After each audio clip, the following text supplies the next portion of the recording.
Number 15. Tweet, tweet. The canary's call echoed against the tunnel's damp walls, leading us deeper into darkness. We'd long since left the vicinity of our mining lights, relying on lanterns to navigate the porous cave and its uneven, muddy floor. Where else were we supposed to go? The earthquake had obliterated our only exit. It was either stay put and risk starving to death, or proceed through the mountain's natural tunnels in the hopes of finding freedom. Carson, an experienced miner, had begun leading us from the front. The fear of the unknown had me unnerved, but I knew we'd be okay. As long as the canary kept singing, we'd be okay. Tweet, tweet. The ceiling encroached on us as we advanced, bringing its finger-shaped stalactites closer and closer towards us. I wiped sweat from my brow and peered ahead. Darkness. Tweet, tweet. We walked for hours without a breath of fresh air. I could feel myself growing tired, but refused to slow my pace. If my team could keep walking, then so could I. The shuffling of our feet, the canary's tune, and the sound of dripping water were all that was heard in the dim tunnel. We weren't wasting precious oxygen on idle chit-chat. Tweet, tweet. The farther we went, the tighter the passages. My head began to spin from fatigue and dehydration. I needed to throw up, but I couldn't allow myself to do so. In such a small space, I knew the scent would linger for the rest of our journey. The canary's call was a beacon of hope. It was my light at the end of the tunnel, a promise that the next stretch of the journey would be safe. It kept me and my fellow miners from panicking. As long as the canary kept singing, we'd be okay. Tweet, tweet. I tried to focus on the melody and closed my eyes, imagining the blue sky above my house. I thought about being in my daughter's loving arms, and the days we would spend watching the birds perched on our picket fence. And then, I stumbled. I was back in the cave, back in the miserable muck of dirt and sweat. Maybe I just needed to distance myself from the others. Perhaps my position near the end of the line was starting to weigh on me. Maybe I just needed to feel like I was closer to the exit. I pushed past the procession, head spinning more and more the closer I got to the front. Tweet, tweet. I felt a sinking feeling at the pit of my stomach at the sight of it. The canary lay lifeless in its cage. Carson, face swollen and worn, turned towards me. He slowly brought a grime-caked index finger to his lips, soundlessly shushing me, before dropping his hand. He turned to the front, curled his lips into an O, and blew. Tweet, tweet. I understood then that we weren't making it out alive. Number 14. The deal was simple. We'd get to ask him a few questions, and he got to ask us a few questions. A bit odd, if you ask me. What could the devil possibly want to know from us? I couldn't tell you. Is heaven real? I asked. Yes, he replied, his voice like dying embers in a fireplace. And so is hell. Who goes to heaven? Whoever God wants there. I'm afraid that's much too vague for us. What's that like? He asked, his eyes perking up. I'm sorry? What's it like to be afraid? A bit confused, I tried my best to describe the feeling of fear. My explanation was a bit clumsy, but he appeared to be satisfied with it. Why do you want to know that? I asked. Because when God made me, He didn't give me the ability to feel fear. I can't feel lots of things. What can you feel? Pain. It got us back on track. Can you elaborate on your answer from before? About heaven? Of course. Heaven is open to all of God's creations, whatever they do. I breathed a sigh of relief.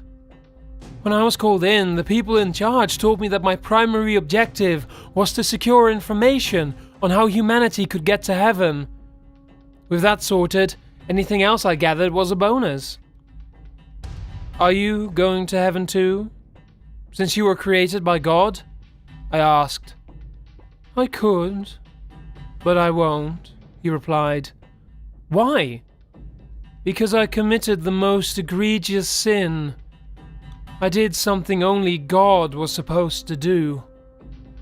And what's that? I tried to create angels. They didn't work out. My angels were made in my image, so I guess I'm to blame. All they do is cause suffering and destruction, so God said they had to go to hell, to suffer for eternity. You mean the demons? Yes, I guess I do. I couldn't go to heaven, not while my creations were suffering. So I decided that when the time came, I would travel to hell and suffer with them. Why? Because I love them. I checked my watch. Time's almost up. Yes, it is, he replied. I have to go back and get debriefed, I said, preparing to leave the facility. They'll be ecstatic when they get the good news. And what might that be? That no matter what we do, we're going to heaven. But you're not. Or anyone else, for that matter. But, I said, my voice wavering, you said... Yes, I know what I said, my child. But you're not one of God's creations. He said with a tone I would mistake for sadness if I didn't know better. You're one of mine. Number 13. There was a car accident. A bad one. I was unharmed, but my wife died on impact. My son, Cam, made it out alive. I guess you can call it alive. He was pinned by a piece of metal through his groin. Someone at the hospital said it was a miracle that he didn't bleed out. Now I would have believed them if he didn't burn while he was pinned. Trapped in the back seat, watching the flames come toward him, Cam's skin started to blister. He screamed and screamed. Some of it was unintelligible, but a good portion was him begging for me to help. I couldn't reach him. So, I watched him burn. His skin steamed as the moisture inside boiled. His hair ignited in a white flash, burning off in seconds. The clothing was next. It was cotton, so it went quickly enough. But his sneakers smoldered and melted, coating his feet with molten artificial material. I didn't hear the fire trucks arrive. Firefighters pushed me to the side as they doused the car and its occupants with flame-retardant foam. Cam had lost consciousness, but I just assumed he was dead. When they found a pulse and sawed open the car to get him out, I couldn't comprehend how he'd survived. But I felt something like joy. I rode with him in the ambulance to the hospital. It was while he was in the burn unit having 90% of his skin debrided that a nurse told me how lucky he was. It's 3 years later, and Cam is 14. His body is a perverse canvas of skin grafts and amputations.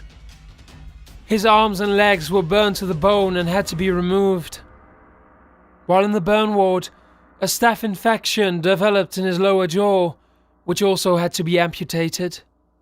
His tongue and teeth were taken from him, and a large flap of skin was sewn from his chest to the area right below where his nose used to be. Now his neck is forever craned downward. His eyes were unscathed, though. He had the presence of mind to cover them with his hands before they could be destroyed by the fire. Must be that luck they said he had. Now, I can feel the heat of his glare whenever I'm nearby. It's as if he wants to tell me something. But that's supposed to be impossible. He hasn't demonstrated the ability to communicate at all since the accident. I know differently. I think he's just biding his time. For what, though? I'm too frightened to imagine. But the signs are there. Every day I have to remove the charred carcasses of birds and squirrels from the area of the yard that Cam can see from his propped up position in bed. I keep thinking back to how he must have felt as I watched him burn. His glare tells me that he hasn't forgotten. Number 12. I like wearing my mother's shoes. They make me feel special. They're thin and sleek with narrow stiletto heels and a little bow at the front. My feet get a little sweaty in them because they're made of real leather, but that's part of their charm. They're high quality. That's why they're mother's favorite pair. Father doesn't like me wearing my mother's shoes. He says it's not right for a man to do. The first time he found me strolling through Mom's closet wearing them, he gave me the belt. He told me what I was doing was inhuman. He made me put them back when he screamed at me for hours. He didn't even try to understand how special they made me feel. Mother likes me wearing her shoes.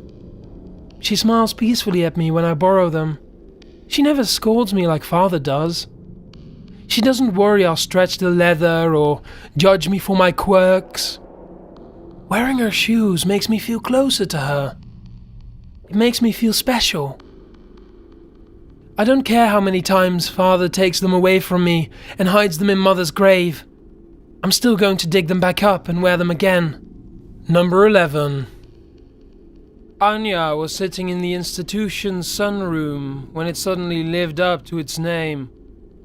Outside, the grey clouds parted, and as a warm shaft of light caressed her face, she remembered something.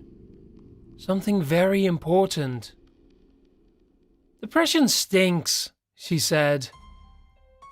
The words must have been magic, for all at once it seemed like a curse had been lifted from her slumping body. Fate was now hers to command, and with her newfound power, Anya made a decisive choice. She chose to not be depressed. The thin blanket covering her legs slid to the floor as she stood up from the couch and looked around. It was a beautiful day. How had she not noticed before? The grey clouds had moved on, and beyond the half-open windows lay the vivid greens and blues of spring. She inhaled deeply, filling her nose with the scents of flowers and the earthy tang left by the passing rain. From behind her, she heard the soft strains of music coming from the radio Nurse Bexley kept at her desk. It was the sweetest song Anya had ever heard. Something about young love? Well, whatever the words, the tune was absolutely lovely.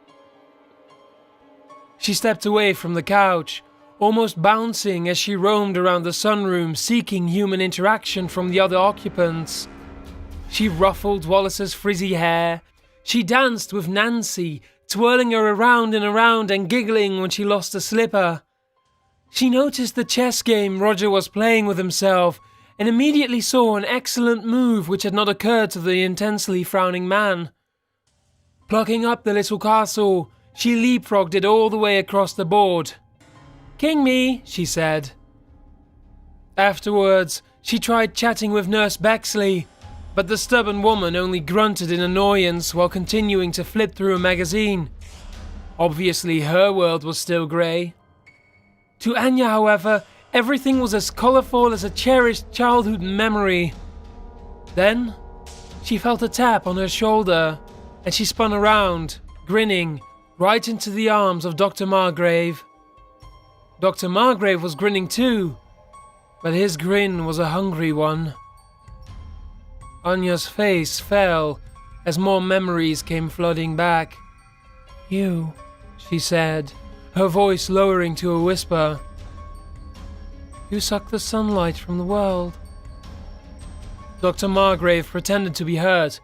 "Come now, Anya," he said. "I'm merely doing my job. You require care, and I care for all my patients." Now that much was true, but it wasn't the whole truth. Dr. Margrave cared for his patients like farmers cared for their livestock. He needed them. He needed their ups and downs, their positives and negatives. They were his batteries. And so, Anya's world turned grey again, as Dr. Margrave took her hand and led her back to the couch. This institution, she realized, provided the perfect camouflage for a creature who fed off emotions. But the thought quickly slipped away, and soon she was too depressed to worry about it. Number 10. "So what's your specialty?" I drifted in this limbo that I assumed was purgatory, pondering the man's question. "Specialty? What do you mean?" "You know, your specialty. What you devoted your life to. Was it communication, human rights, feeding the poor? What?" I thought back on my life.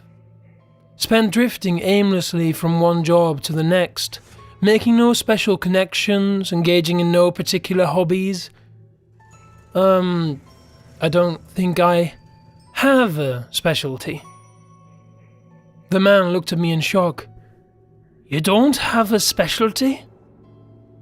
Don't you know what that means?" Fear gripped my throat in an iron vice. "No. What?" He shook his head sadly. "It means you'll have to do it all over again." Number 9. After several hours of cold calls, I was able to step outside for a cigarette. We weren't allowed to smoke in front of the call center, so I had stepped out back. The December air was cold. In between puffs, I could see steam forming from my breath as clearly as the smoke itself.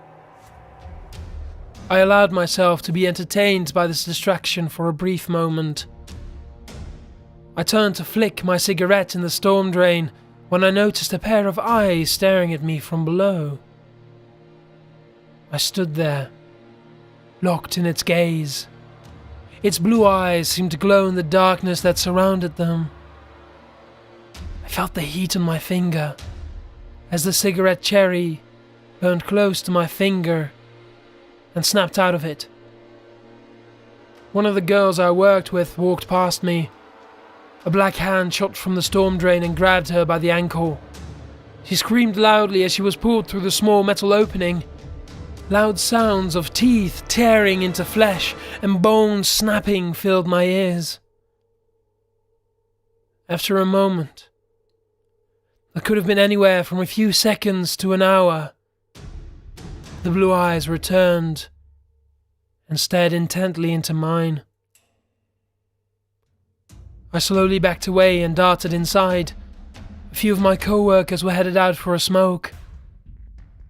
I could hear their muffled screams as I continued down the hall and back to my cubicle. I'd always wanted to quit. It's safe to assume I won't be stepping out back anymore. Number 8. It's a little-known fact that the act of scratching releases dopamine into your system. This means that every time you scratch an itch, you're not just relieving a discomfort, you're making yourself feel better. It's no surprise then that some people can take it a little too far.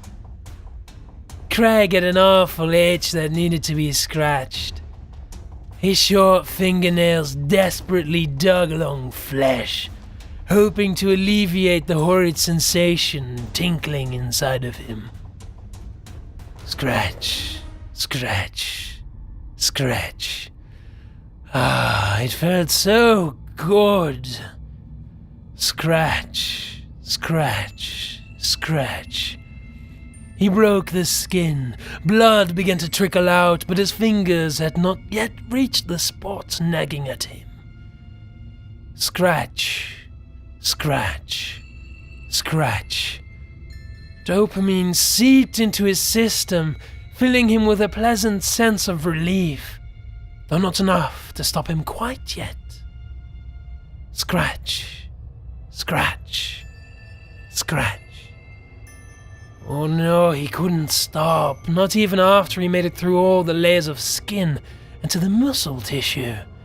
The itch ran deeper. Scratch, scratch, scratch. He could see something white just outside of his reach. And there was no going back now. The itch was so strong, he needed to scratch that white form hiding under the muscles. Scratch, scratch, scratch. His fingertips finally reached the femur's bony surface. The itch was gone, and Craig let out a sigh of relief. It felt so good. He had all the pleasure of scratching an itch without any of the pain. Just as Craig thought he was finally done, he felt another itch, right behind the eye. His bound victim thrashed and screamed in panic as Craig's bloody finger approached his face. He couldn't help it. It was just an itch that needed scratching. Number 7. I hate fake people. My dad says it's hard for me to relate to them considering I was built perfectly, but I still don't understand why anyone would want to pretend there's someone they're not. Sure, we all put on a face at work or out and about on the town, but that's not what I'm talking about. I'm talking about the ones that never reveal their true selves. I know many of us can't handle opening up to someone easily, but again, that's not what I'm talking about. Even the shut-ins open themselves every so often, whether it be to a cat, dog, or even God. And I think that's beautiful. It's the kind that supplement themselves with all kinds of things to fit in. No, not alternative people with their tattoos and piercings. They're working towards expressing their true selves to the fullest extent. I thoroughly applaud that. But those bimbos out there with their plastic noses and cartoon tits disgusts me to the core. They're already using fake personalities they picked up to fit in with the rest of the pretenders, and now they've ruined their bodies that God gave them just to look more like a carbon copy replica of their friends. Who was the first, I often wonder, that they're all trying to be. As bad as they are, I find it somewhat easier to overlook them than the rest. They're too simple to understand that all things happen for a reason. My dad taught me that. How God has a plan for us all, and it's despicable that anyone would choose to go against their destiny. And yet, people do. Beyond changing their face and chest to better fit the mold, amputees attach fake arms, burn victims wear the skins of others, and cancer survivors augment themselves to pretend they're still whole. It sickens me. I'm sure you think I'm awful, but hear me out. I hate fake people because I think everyone should embrace God's way. Embrace themselves, their path, and what their life has taught them.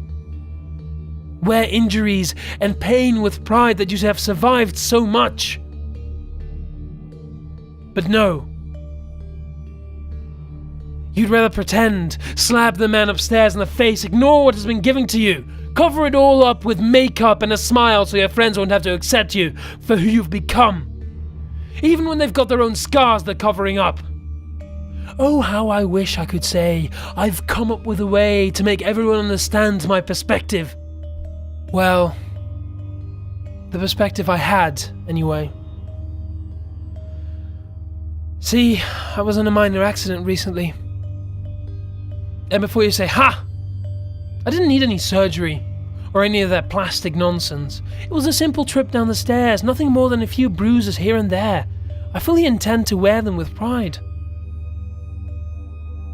The thing that messed with my beliefs when I finally landed? When a glass eye popped out of my head. Number 6. My daughter found an old dumbwaiter in her closet. I never even knew we had one. It led down to the basement, but apparently the compartment got bricked up before we moved in. She was pretty disappointed when I told her I wasn't going to break down the wall and make the thing functional again. She wanted to send me little presents from her room while I was watching the game in the basement. Still, she liked hanging out in her closet and pulling the thing up and down. I figured there were worse things she could find interesting. One weekend, the girls were playing in her room. They were using the dumbwaiter as always, sending one of their dolls down, making up a little story, and then rescuing it. I heard a little bump when the kids accidentally hit the bottom of the shaft with the dumbwaiter compartment. Then they pulled it back up.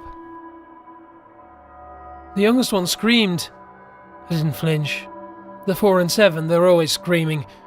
But then her sister started in. My wife and I ran upstairs and the girls were backed up against the far side of the wall, wailing and crying. I tried to ask them what was wrong, but they were inconsolable. The older one pointed at the closet. I went inside and looked. Inside the dumbwaiter compartment was their pet hamster. Only really messed up. Its eyes were expelled from its sockets and all of its guts were pushed out, its backside, in grisly tangles of rodent offal. My wife tried to comfort the girls and they'd finally stopped screaming. They kept saying they never put the hamster in the elevator, that's what they called it, and he never left the cage. We didn't bother to chastise them for lying at that point. They were obviously too upset. My mind was elsewhere though. I was trying to figure out what the hell had happened to the hamster. It was inside the compartment, so it couldn't have gotten crushed underneath when it was dropped. It almost looked like the poor thing got put in a vice and squeezed to death. We let the kids sleep with us that night. My thoughts kept going to that hamster.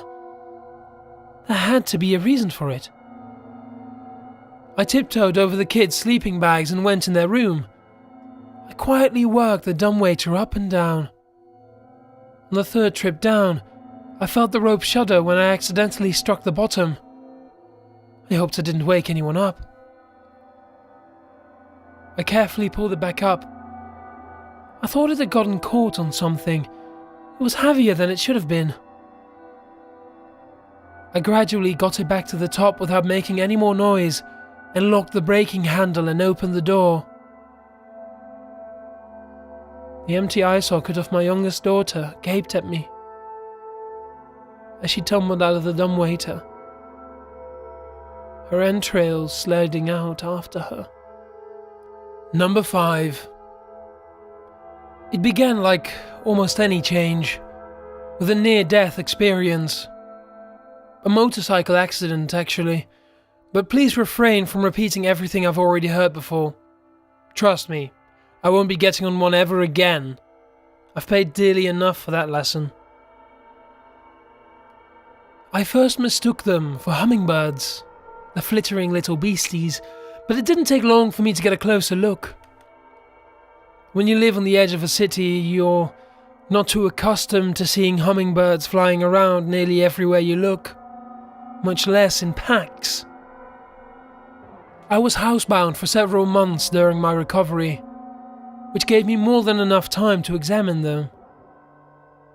What interested me most is how they always seemed to be searching for something they never seemed to be able to find. Fun fact though, bird feeders don't draw them any closer, but blood does. I found out the hard way, basically ignoring my instructions and letting my dumb ass think I knew better than my doctors. Walking didn't work well for me and I wound up cutting my hand on a brick wall on my way down. Almost immediately, one of the pixies on the fringe of a smaller pack snapped its crooked little neck and gunned for the wall. I almost thought it would hurt itself, like a bird flying into a window, but it landed perfectly, sniffing and touching the tiny bit of blood with the utmost focus. It danced around it for a few moments before eagerly licking it up with a barbed black tongue, briefly looking around as though to make sure none of the others noticed. The creature sniffed the air again and eventually focused its head towards me with a ravenous hunger. It was then that I finally noticed the eyes. Smoking coals with white-hot pupils that burned with a sort of ancient rage. Wounded or not, I instantly smacked the fuck out of the thing. Purely reactionary, like my primal subconscious acted before I knew what was happening. My doctor said hitting my arm against the wall is going to add a few weeks to my recovery, but I'm pretty okay with that. Because a few of the winged little monsters have been looking at me curiously lately. I'm starting to worry it has to do with all the transfusions I needed after the accident. I'm not so sure they're pixies after all. Number 4. Construction on my brand new condo finished this summer. Not wasting a second, I broke lease on my musky apartment and moved in as soon as possible. I rather enjoyed knowing I was the first resident living here. There was no wear and tear, no smoke stains on the walls and no damage to the structure. The only issue was a light clattering sound whenever I used the commercial sink in my laundry room. I rarely used it, so I didn't bring up the problem to the contractors. Everything else worked perfectly, and my home was as sterile as an operating table. After a few months, I began noticing water pooling at the foot of my shower. The drain must have been clogged. I took to my tools, unscrewed the shower drain and peered inside. I could see a collection of fibers bunched up in the pipes. Reaching in with an unfolded coat hanger, I pulled out mountains of dirty blonde hair clogging the pipes. I live alone. I don't have any pets, I haven't entertained a lady in over a year, and I've been bald since I was 27. The odd phenomena got me thinking about the sink in the laundry room. I detached the aerator, placed my hand under the faucet, and turned on the water. Dozens of molars came flying out, slipping through my fingers and into the sink, bouncing up and down until ultimately falling down the drain. Say, on a completely unrelated note, I have a beautiful, fully furnished, barely used condo for sale. Located in downtown Detroit. Is anyone interested? Number 3. On the first day, we thought it was a technical malfunction. I mean, signals from outer space? It sounded like bad science fiction. On the second day, we got together experts to decrypt the signals. On the third day, we figured out what the signal was. It was an information stream about an alien race, like an intergalactic business card or a warning. On the fourth day, we learned about their society. They were a military theocracy that based their economy on the conquest of foreign planets and worlds. They were called the Corpus Rapientem. They preferred capturing native populations to killing them, so they could use them in their religious rituals. On the fifth day, we found out exactly what happens in those rituals. On the sixth day, we learned about their biology. Thin, stick-like bodies with long, slimy appendages for mouths and deep, dark holes for eyes. On the seventh day, we found out they were dying. On the eighth day, we found out what was killing them. A strange race that the Rapientem thought they had conquered turned out to be shapeshifters. They killed and replaced the upper echelons of their society. The Rapientem tried to fight back, but eventually they joined their serfs in enslavement. On the ninth day, we found out that this mysterious alien race also kept slaves. On the 10th day, we found out what they did to them. On the 11th day, we found out how this race traveled. By hitching rides on meteoroids and crashing into target planets. Yesterday, we received the final transmission from the Rapientem. It was a guide on how to recognize the shape-shifting species, even when they were disguised. Today, we found out that it was too late. Number 2. This morning, I took a walk in the meadow and came across a fallen oak. You probably already know that you can tell a tree's age by counting the rings that make up its trunk. But did you know you could find out much more from them? Those rings are like the pages of a history book. They tell stories about global climate and past hardships. I approached the oak, knelt down, counted, and scrutinized its rings one by one. For the first 32 years of its life, the tree had grown at a nice, healthy pace. However, the 33rd ring was darker and thinner. There must have been a decline in temperature and sunlight that year. An ash clouds blotting out the sun, maybe? It's hard to tell. The following rings were narrower and even darker, indicating colder years with even less sunlight. That was strange. There was the last ring. The 37th ring, protected only by a blackened and crumpling bark.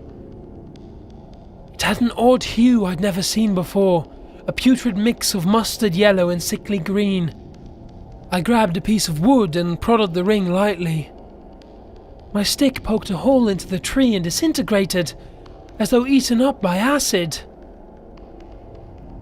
Out of the hole I made in the trunk, a drop of miscolored sap-like ooze drizzled down over the blades of grass at my feet. Before my very eyes, they shriveled, fell over like dominoes, and turned to a greenish-yellow paste that caused the same decay in all the grass that it touched. A chain reaction ensued, spreading quickly. I sat back, slowly at first, but then faster as I saw more and more of the vegetation being reduced to mush. I could only imagine what would happen to me if I touched the substance. As I reached the edge of the meadow, I turned around to see how far it had spread. However, instead of a field of death, I saw nothing but healthy grass and the oak sapling I'd planted yesterday. The rings of a tree are like the pages of a history book, and I got an early edition. 37 years. We've got 37 years left before it happens. Number 1. The flag flew at half-mast, clinging to a rusted pole atop a crumbling building coated in roots and vines. When the invaders came, we were given a choice: fight or surrender. We proudly chose to fight with all our might. First came the drones raining death from above. Even on the sunniest of days, the clear blue sky instilled fear in the hearts of all who dared to leave their shelter. Next were the soldiers. Their rallying cries echoed in the distance. The front line drew closer and closer to our homes, until they waged wars and held siege right outside our doors. Still, we did not surrender. Then came the biological weapons. Yellow haze blinded brave men and women fighting for their nation. Clouds of emerald melted their skin and infected their mind. They lived on, in agony, until the morning of the red fog. Their blood boiled and evaporated, covering the landscape in a crimson steam. The worst was the sabotage. We decided that if we couldn't have our land, then that no one could. We poisoned the crops, killed the animals, and polluted the waters until there was nothing left, not even for our own survival. Our children were the first to die. Unaware of the danger, some ate tainted food supplies, others died of starvation, and some simply melted into our rivers of acid. The bodies we could find were buried in unmarked graves, or thrown in overflowing ditches along unpaved roads. Finally came the mushroom clouds, the last nail in humanity's coffin. They rendered the world inhospitable for the few remaining survivors. Before long, all that was left was a wasteland of bones and morphed shadows clinging to broken walls. Turned white by acid rain, bleached by the sun and worn by time, the flag continued to sway gently in the breeze. In the end, it was not a nation or its people that surrendered. It was humanity itself. And so, the white flag flew at half-mast for a species too proud to survive. Hello there, ladies and gentlemen, Sir Ayme here. I recorded this all in front of a live audience over at twitch.tv/Sir Ayme, so why don't you join me over there, or consider subscribing to my YouTube channel, which you can find in the description down below, and I'll see you all later. Cheers!